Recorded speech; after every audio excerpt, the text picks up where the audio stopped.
So this is our deep arm line here. Deep arm line and superficial arm line. So basically from fingers to inside elbow, up the inside of the bicep, across to all of the sternum, and then actually it looks like it ends, but really continues on into the other side.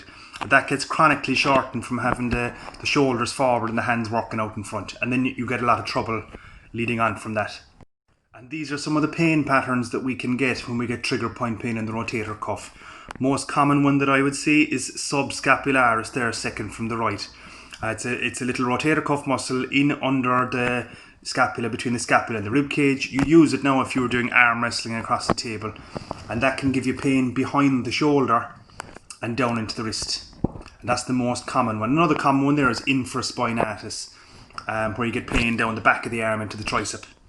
And they develop over time, and they can be very painful. And then what you get then is you get into trouble, hair, bra or seatbelt, you know, if someone or put it on your coat. And if you're having trouble doing those actions, the rotator cuff is locked up and in pain.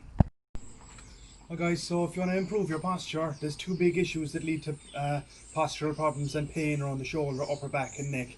One is tightness along the front arm line. So front arm line in neuromuscular therapy is fingertips, inside elbow, cross to the sternum and the other side, front arm line. When that line is shortened chronically through loads of work at chest height, computer work, working in a pharmacy, hairdressing, pulling pints, that's most human work is there, isn't it? There's very few things up there in terms of work. When you spend time with the arms in front, you develop shortness in this line like this. That's exaggerating now, okay? But when this line shortens, all the muscles on the back become chronically stretched and sore, and the stabilizing muscles of the rotator cuff kind of shut down, and then it destabilizes the entire shoulder. So that's the first thing. Posture goes this way, Cro-Magnon, caveman. That's the first issue. And the fact that the stabilizer muscles of the shoulder shut down because they're lengthened and inhibited, and all of these upper back muscles, they're on a stretch all the time and they get sick of it. That's the first issue, is the postural problem. Over time, then you'll develop painful trigger points in the rotator cuff muscles first, and then in all the muscles around the shoulder. I call it the ring of fire, which could be neck, chest, ribs, middle back, upper back. A ring of fire of satellite trigger points that are caused by the rotator cuff going wrong. So to start looking after your shoulder, you have to A, lengthen out this front arm line, and B, get the rotator cuff muscles working properly. Sometimes that involves hands-on therapy like neuromuscular therapy. Okay, we'll give you all the stuff to start looking after it yourself first. Good. So your first move to benefit this front arm line, you can presume that this is closed up. You've done this 1,000 times with me now, but you mightn't know why. To open this up, fingertips pointing back, leave the hands there, shuffle the hips forward, and in this position, without moving your head, draw your shoulder blades together. And that's a beautiful stretch, but you can't rush this because you've been 10 years working, or 20 years working, or 30 years working with your hands in front. So it needs to be a daily habit change, and this needs to be done daily. You need to rack up 90 seconds at least, because these are postural fibers. They're to do with how you stand, and if they got tight over 30 years, stretch them for 5 seconds won't work. Big deep breaths. That's a chest opener.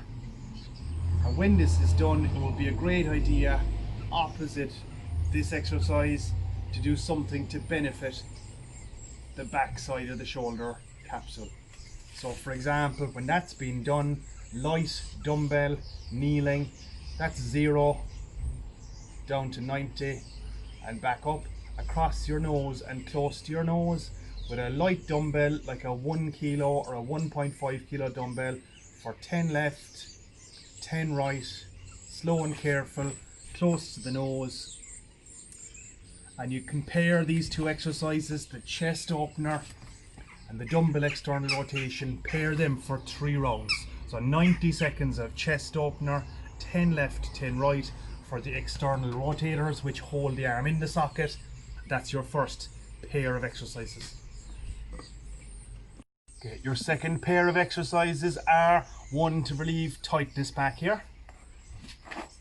So to relieve tightness behind the shoulder, we can go one hand under with your palm open and your palm up to the ceiling, all the way across to the back of the shoulder, the nose to the floor and the other hand in front.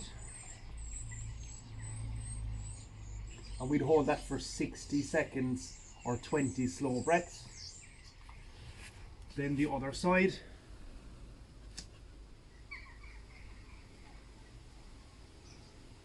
That's your first move. And your second move, there's a progression. So the first easiest version is the tabletop bridge. And you can see this is the opposite of desk work. Instead of the hands being in front of you, the hands are behind you. That's a tabletop bridge. That's your first version. And you could build up to doing 10 reps of that, holding at the top for a moment. Go careful because you'll be tight. When that becomes doable, you move on to what's called the half crab. So this bottom hand is supporting me. My feet are hip width. I bridge. And then this hand comes across my face and hangs down. And I'm looking down at the thumb on the floor. When I change sides, it's the opposite.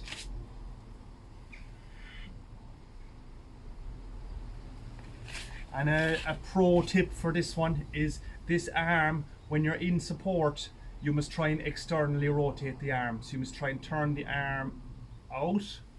So if this is turning the arm in, like if this is bad posture, that's internal rotation. What you must try and this is external rotation, turning the arm out.